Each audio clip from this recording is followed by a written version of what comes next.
दोस्तों नमस्कार। दोस्तों अगर जीरो को जीरो से मल्टीप्लाई करें तो रिजल्ट आता है जीरो, और जीरो को जीरो में जोड़े तो भी रिजल्ट आता है जीरो। ऐसे ढेर सारे जीरो हमारे बैठे हुए हैं इंडियन इंस्टीट्यूट ऑफ आर्किटेक्ट और उसके विभिन्न चैप्टर्स में। इंडियन इंस्टीट्यूट ऑफ आर्किटेक्ट के ढेर सारे विद्वान सदस्य थे भल्ला कमेटी के। भल्ला कमेटी वो कमेटी थी जिसको गठन किया गया था आर्किटेक्ट्स एक्ट में अमेंडमेंट्स के लिए सुझाव देने का। और आपको जानकर अचरज होगा कि सरकार ने भल्ला कमेटी के सारे सुझावों को मानने से इनकार कर दिया, क्योंकि भल्ला कमेटी के 2 सदस्यों ने उस रिपोर्ट पर साइन करने से मना कर दिया था। ये भल्ला कमेटी के वो सदस्य थे उसमें जो देश भर में जगह जगह आर्किटेक्चर इंस्टीट्यूशंस में जब इंटरव्यू होते हैं उस पैनल पे बैठते हैं। इनमें से ढेर सारे सदस्य ऐसे थे जो इन इंटरव्यू पैनल्स में बैठ के डिसाइड करते हैं कि किन जॉब एस्पिरेंट्स को जॉब देनी है, किन को नहीं देनी है, किन के साथ साठ गांठ बिठानी है, कौन मैनेजमेंट का चहेता है, किसको मेरिट होते हुए भी नकार देना है। पिछले दिनों असम आर्किटेक्ट्स एसोसिएशन की एक वेबिनार हुई थी जिसमें मैंने इस मामले को उजागर किया था, और पहले भी बार बार मैं कहता रहा हूं कि ढेर सारे सरकारी आर्किटेक्चर कॉलेज में ऐसे लोग प्रोफेसर, एसोसिएट प्रोफेसर की पोस्ट पे विराजमान है जिनके पास आर्किटेक्चर की एमआरसी की रिकॉग्नाइज डिग्री नहीं है, जिनके पास पीएचडी रिकॉग्नाइज नहीं है, और जिनकी डिग्री को काउंसिल ऑफ आर्किटेक्चर स्वयं अपनी आरटीआई में जवाब में बता चुकी है कि ये डिग्रियों को सरकार मान्यता नहीं देती। सुनिए इस वेबिनार में मैंने क्या कहा।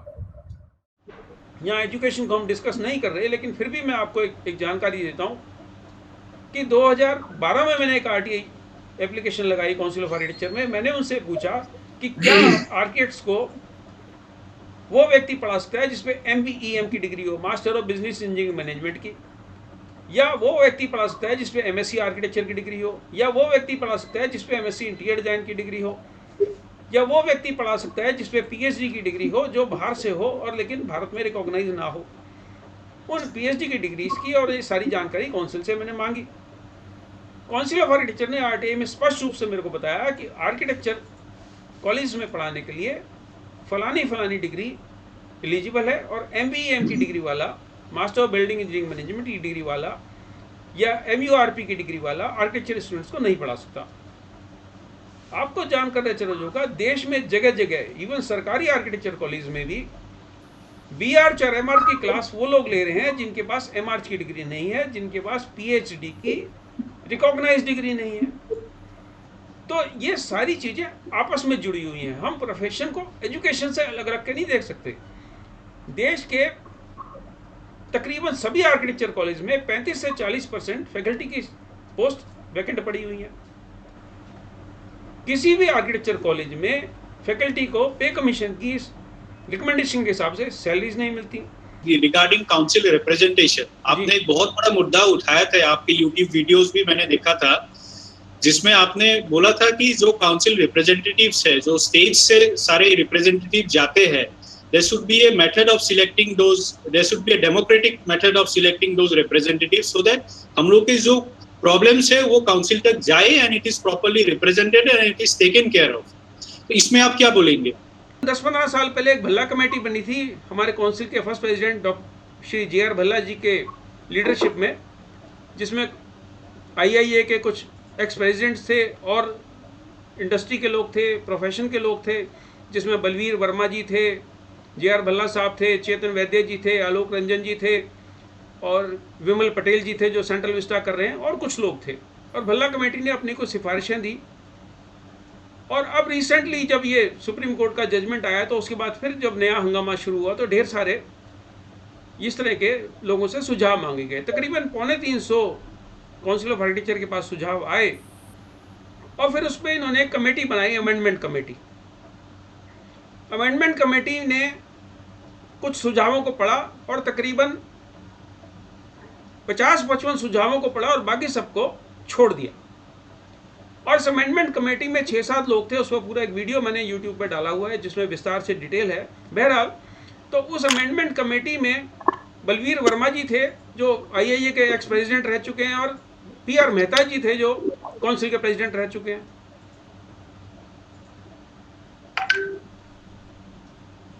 PR मेहता जी ने सुझाव दिया कि हम सारे सुझावों को छोड़ देते हैं, हम सारे सुझावों को छोड़ देते हैं, 350 जितने सुझाव हैं हम सबको छोड़ देते हैं, हम सिर्फ आर्किटेक्चरल सर्विसेज को, आर्किटेक्ट्स का उन पर अधिकार रहेगा, सिर्फ इस चीज़ को सुनिश्चित कर दें। और जो प्रपोज अमेंडमेंट का इन्होंने 4 लाइन का एक परफॉर्मा बनाया, वो सारे के सारे आर्किटेक्ट्स को भेज दिया, किनको, जो काउंसिल के मेंबर हैं 50-55।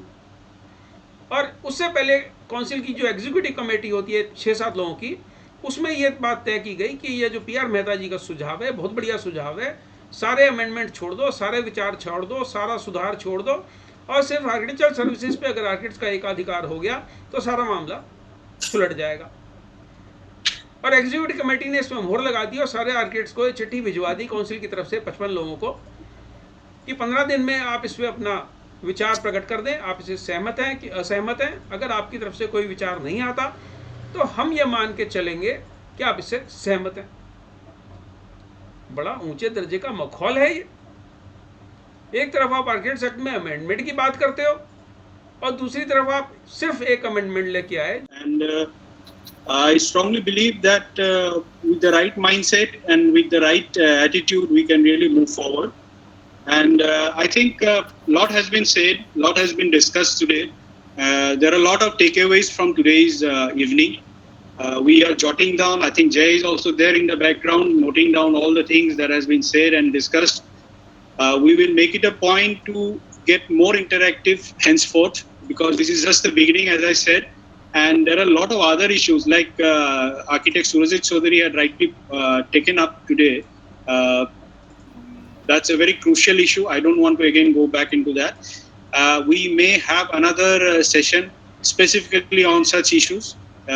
Suggestions should come from the members and the other architects who have joined in today. So if you really feel that we need to discuss more on these issues, please let us know. We will get back. And again, we will work out modalities to go ahead with all these issues. Thank you so much, everybody.